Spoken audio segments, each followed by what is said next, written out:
Hello friends, আমি অচিন্তা। আমি চলে এসেছি নতুন YouTube channel two side kitchen. আর আজকে আমার সাথে একটা নতুন রেসিপি শেয়ার করব। সেটা হচ্ছে চিকেন কাটলেট বানিয়ে দেখাবো। তো সেটা বানানোর জন্য কী কী উপকরণ লাগে আসুন দেখাই। তার আগে একটা কথা জানিয়ে দিই, আমার চ্যানেলে যেসব ভিডিও ছাড়া আছে আমাদের যদি ভালো লেগে থাকে অবশ্যই লাইক কমেন্ট ও শেয়ার করবেন, বেশি বেশি করে শেয়ার করবেন।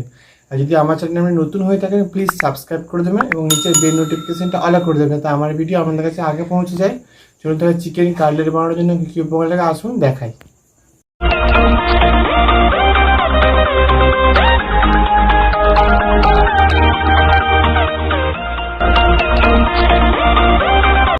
চিকেন কাটলেট বানানোর জন্য কী উপকরণ লাগে চলুন দেখিয়ে দিই।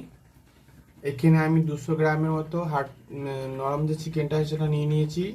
এখানে আমি 3টে ছোটো সাইজের আলুকে কেটে করে সেদ্ধ করে নিয়েছি। এখানে আমি বিস্কুটের গুঁড়ো নিয়ে নিয়েছি। এখানে আমি সাদা তেল নিয়েছি পরিমাণ মতো। এখানে হলুদ গুঁড়ো নিয়েছি পরিমাণ মতো, লঙ্কা গুঁড়ো নিয়েছি পরিমাণ মতো, জিরে গুঁড়ো নিয়েছি পরিমাণ মতো, ধনে গুঁড়ো নিয়েছি পরিমাণ মতো, আর গোলমরিচের গুঁড়ো নিয়েছি পরিমাণ মতো। এখানে আমি ময়দা নিয়েছি পরিমাণ মতো। এখানে আমি একটা ডিম নিয়ে নিয়েছি। এখানে আদা রসুন পেস্ট করে নিয়েছি একসাথে। আর এখানে পেঁয়াজ বেটে নিয়েছি একটু অল্প অল্প পরিমাণ মতো। চলুন তাহলে এখানে লবণ নিয়েছি পরিমাণ মতো। চলুন তাহলে রেসিপিটা শুরু করি।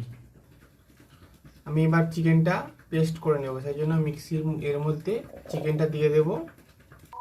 এর মধ্যে আলুটা দিয়ে দেবো। এবার মিক্সির মধ্যে এটা পেস্ট করে নেব। দেখুন বন্ধুরা, আমি পেস্ট করে নিয়েছি। এর মধ্যে এবার আমি আদা রসুন যে পেস্ট করেছিলাম সেটা দিয়ে দেবো, পেস্টটা দিয়ে দেবো। এর মধ্যে এবার আমি লঙ্কা গুঁড়ো দিয়ে দেবো, জিরে গুঁড়ো দিয়ে দেবো, হলুদটা গুঁড়ো দিয়ে দেবো, গোলমরিচ গুঁড়ো দিয়ে দেবো, ধনে গুঁড়ো দিয়ে দেবো, লবণ দেবো পরিমাণ মতো। ভালো করে মাখিয়ে নেব। এটা ভালো করে মেখে নিয়েছি। এবার আমি এটা রেডি করে নেব। এখানে আমি ডিমটা নুন দিয়ে গুলে নিয়েছি। এখানে আমি ময়দাটা জল দিয়ে একটু গুলে নিয়েছি। চলুন তাহলে আমি শুরু করি। এভাবে গুলে নেব, গোল করব, দিয়ে এভাবে চেপটে চেপটে এটা এবার এই ময়দা ভালো করে করে নেব। এবার ডিমের মধ্যে হালকা করে দিয়ে দেব, দিয়ে গুঁড়োটার মধ্যে দেব। দেখুন আমি রেডি করে নিয়েছি। এভাবে আমি সবগুলো রেডি করে নেব। দেখুন ভালো করে সব রেডি করে নিয়েছি। এবার আমি ভেজে নেব। গ্যাসটা যেটা কড়াটা বসিয়েছি, কড়াটা গরম হোক, তারপরে তেল দেবো। কড়াটা গরম হয়ে গেছে, এবার আমি এর মধ্যে সাদা তেল দেবো ভাজার জন্য। তেলটা গরম হয়ে গেছে, এর মধ্যে এবার আমি একটা একটা করে দিয়ে ভেজে নেব। ভাজা গেছে, এবার আমি তুলে নেব। দেখুন বন্ধুরা, আমার চিকেন কাটলেট রেসিপিটা রেডি হয়ে গেছে।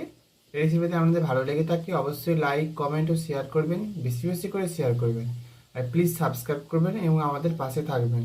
চলুন তাহলে দেখা হচ্ছে নেক্সট ভিডিও।